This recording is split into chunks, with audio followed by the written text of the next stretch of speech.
오늘은 신약성경 9페이지에 있는 마태복음 7장에서 9장까지의 말씀입니다. 먼저 우리 7장을 살펴보겠습니다. 이제 어제에 이어서 7장은 이제 계속되는 예수님의 산상수훈입니다. 1절부터 이제 6절까지는 비판에 대한 말씀을 예수님께서 이제 정리를 해주고 계시죠. 1절에 보면 비판을 받지 아니하려거든 비판하지 말라 이렇게 이야기를 합니다.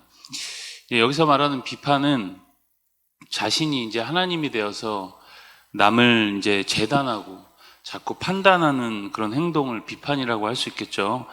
이것이 당시 이제 유대 율법주의자들의 이제 전형적인 모습이었다는 겁니다. 스스로 이제 율법을 잘 지키면서 스스로가 의롭다고 생각하니까 이제 자꾸 남을 비판하게 되는 거죠. 그런데 이런 사람들의 이제 특징이 있죠.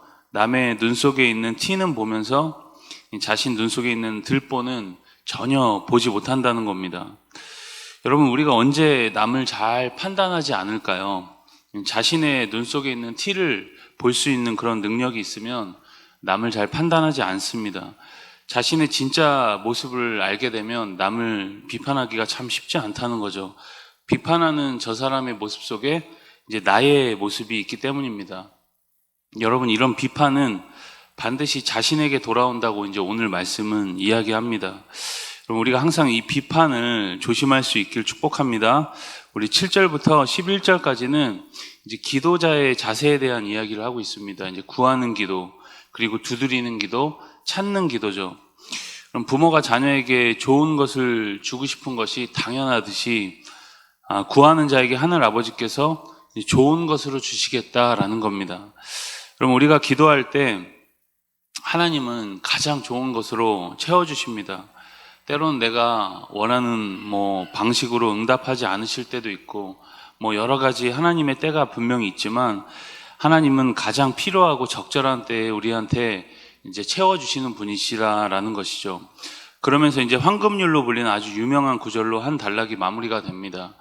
남에게 이제 대접받고자 하는 대로 남을 대접하라라는 겁니다.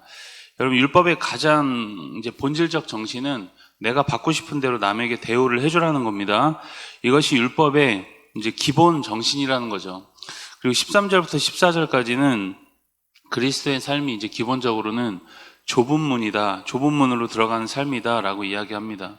그리고 15절에서 23절까지는 거짓 선지자에 대한 말씀을 하고 있습니다. 거짓 선지자의 가르침대로 살면 반드시 이제 나쁜 열매를 맺는다는 거죠. 가정이 파괴가 되고 인격이 말살이 되고 이제 그런 열매들이 나타난다는 겁니다. 그러니까 열매를 보고 분별하라 그렇게 이야기를 하는 겁니다. 그러면서 24절부터 27절까지는 이제 말하는 대로 순종하며 사는 삶을 반석 위에 세운 집이다 그렇게 이제 말씀합니다. 반대로 말과 그리고 삶이 심각하게 분리된 사람을 이제 모래 위에 집을 지은 사람의 비유를 하고 있는 거죠. 나중에 이제 처절하게 무너진다는 겁니다. 이렇게 여러분 산상수훈이 말씀이 7장에서 마무리가 됩니다. 사람들이 예수님의 이 방대한 가르침을 듣고 굉장히 놀라는 거죠. 왜냐하면 권위 있고 그간 들었던 가르침과는 뭔가 달랐기 때문입니다.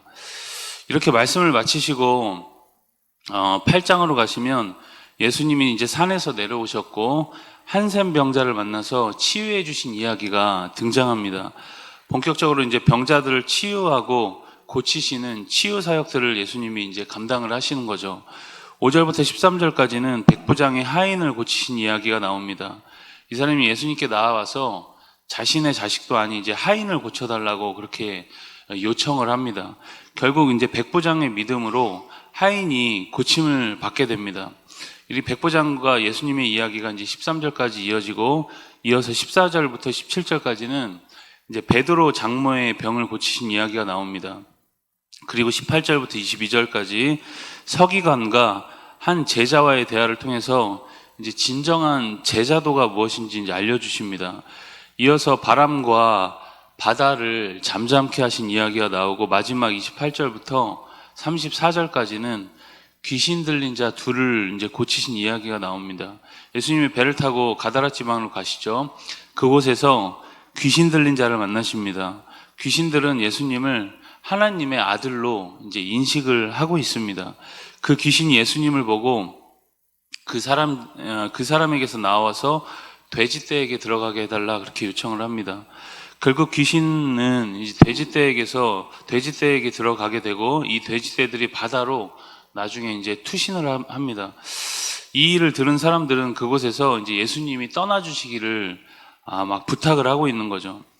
돼지떼가 이제 몰살된 것은 그들에게 보면 이제 굉장히 큰 경제적 손실이었기 때문입니다. 귀신 들린 자가 떠나가고 영적 질서가 이제 바로 세워지는 것보다 자신들의 경제적 손실에 집중하고 있는 그들의 모습을 이제 8장에서 우리가 볼 수 있습니다. 마지막 9장으로 가시면 2절에서 8절까지는 이제 중풍병을 고친 그런 사건이 등장합니다. 이 사건은 단순히 예수님이 병 고침의 기적을 보여주는 것이 목적이 아니라 자신이 죄사함의 이 권위를 가지신 하나님이라는 것을 알려주는 그런 이야기를 하고 있는 거죠. 중풍병자에게 2절 하반절에 보면 작은 자야 안심하라 내 죄사함을 받았느니라 그렇게 말씀하시므로 자신이 이제 어떤 분이신지를 드러내고 있는 거죠. 6절에 보면 인자가 세상에서 죄를 사하는 권능이 있는 줄을 너희로 알게 하려 하노라 그렇게 말씀합니다. 이렇게 여러분 병고침과 기적들로 예수님 자신의 이제 신성을 드러내시는 그런 장면들이라고 우리가 할 수 있습니다. 9절부터 13절까지는 이제 세리 마태를 제자로 부르신 사건, 그리고 14절부터 17절까지는 요한의 제자들과 이제 예수님이 금식 논쟁을 벌이는 이야기입니다. 우리와 바리새인들은 금식을 하는데 어찌하여 당신의 제자들은 금식을 하지 않느냐는 거죠. 이에 대한 대답으로 새 포도주는 새 부대에 넣어야 한다라는 말씀으로 지금의 상황을 예수님이 설명을 하십니다. 그리스도로 인해서 이제 새 시대가 왔다는 거죠. 여러분, 이러한 일련의 사건들이 그냥 의미 없는 사건들의 나열이 아니라 예수님이 이 땅에 오신 이유를 이러한 일들을 통해서 이제 설명을 하고 있는 겁니다. 18절부터 26절까지 이어지는 한 관리의 딸과 그리고 혈루병을 고친 이야기 역시 마찬가지입니다. 그리고 27절부터 이어지는 맹인이 눈을 뜨는 사건, 그리고 말 못하는 사람이 고침받는 사건 등이 모두 그리스도의 신적 권위와 그 사역의 특징, 그리고 구약에서부터 이어져 온 예언의 성취를 이제 예수님의 사역을 통해 드러내고 있는 그런 사건들이라는 거죠. 그런데 가끔 이제 우리가 의문이 듭니다. 하나님은 왜 이렇게 그 소망 없는 인생들을 사랑하실까? 그리고 그들을 구원하시고 고치시고 왜 그렇게 많은 긍휼을 베푸실까요? 이유는 간단하죠. 우리 36절의 말씀을 9장 36절의 말씀을 같이 함께 읽습니다.